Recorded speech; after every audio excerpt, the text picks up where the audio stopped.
Hi all, myself Professor Disha Shukla and I am conducting the subject Wireless Communication. My today's topic is CSMA Protocols. So, what do you mean by CSMA? First of all, CSMA protocols are they are the abbreviations for the Carrier Sense Multiple Access Protocols. It is a network access method that is used on a shared network topology such as Ethernet to control the access of the network. Now the devices that are attached to the network cable listens before transmitting, that is they sense the carrier. Why? Because if they do not listen to the carrier and if they start transmitting without checking whether the particular network cable is transmitting something or not, it may create a collision. Now if the channel is in use, the devices will wait before transmitting. Multiple access indicates that many devices can communicate or connect to and share the same network. Now, all the devices have equal access to use the network when it is clear. So, it is necessary to check whether a particular network is free or not, and for that we have CSMA protocols, that is Carrier Sense Multiple Access Protocol. Now there are different types of CSMA protocols. The first one is persistent CSMA. Now in this method, the station that wants to transmit the data continuously senses the channel to check whether the channel is idle or busy. Now in this method, the particular devices or the stations that wants to transmit, it will be continuously checking whether the channel that they are going to use is free or busy, that is whether the channel is ideal or busy. Now if the channel is busy, the station will wait until it becomes idle. The station will keep waiting until the station becomes idle if it is busy.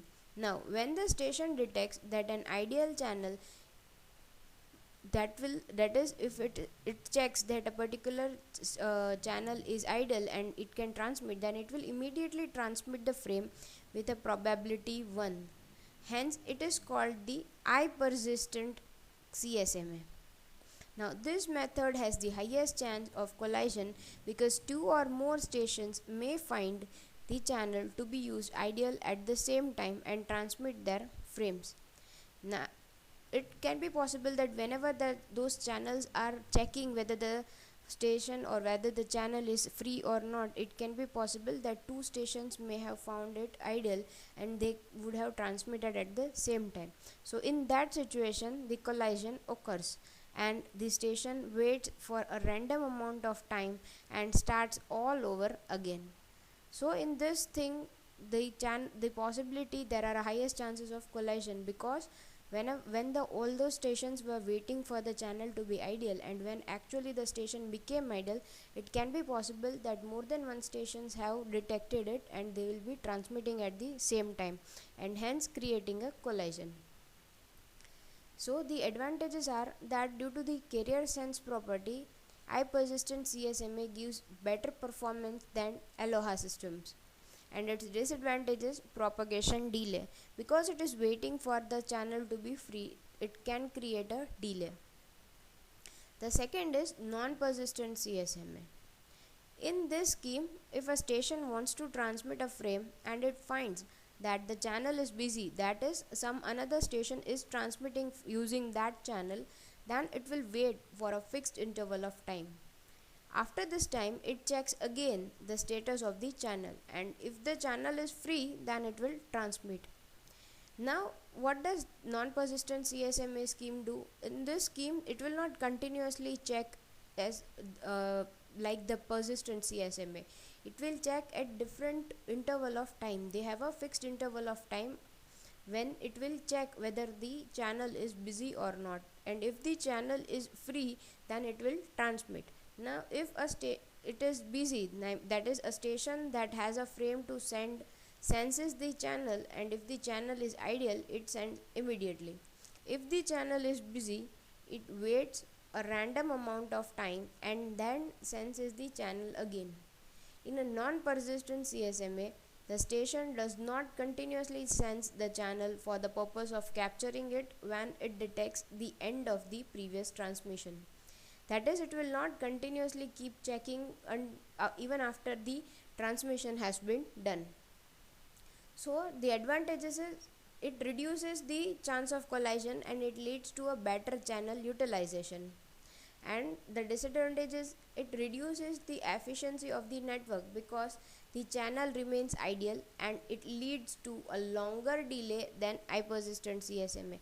Now, because the channel or the station will be checking for the ideal channel at a certain amount of time only, it can be possible that the channel was ideal but no one sensed it ideal.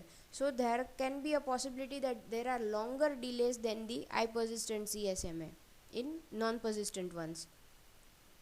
The third type is the P persistent CSMA. Now it is used for the slotted channels. When a station becomes ready to send, it senses the channel. In this method, after the station finds that the line is ideal, it may or may not send. If a station senses an ideal channel, it transmits with a probability P and refrains from sending by the probability 1 minus P.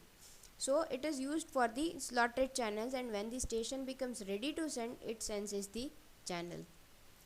Now, CSMA CD.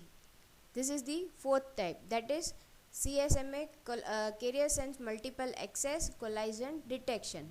Now the Ethernet IEEE 802.3, it sends the data using CSMA CD, that is along with the collision detection. CSMA was an improvement over Aloha as the channel was sensed before the transmission begins. Now for a further improvised CSMA, it is in the form of CSMA CD, and in this the station would abort their transmission as soon as they detect a particular collision. So that is CSMA CD, that is carrier sense multiple access collision detection. If a particular station senses that a channel there is a collision in a particular channel, then it will abort their transmission. Now how does it work? Say for example, if two stations senses the channel to be ideal, they begin transmitting simultaneously and causes a collision. Now this is a situation where a collision occurs. That is, both the stations were sensing the channel and they found that the channel was ideal. So both of them would be transmitting at the same time and hence it will create a collision. Now a collision is indicated by a high voltage. Both the stations monitoring the channel for a collision and stopping the transmitting as soon as the collision is detected.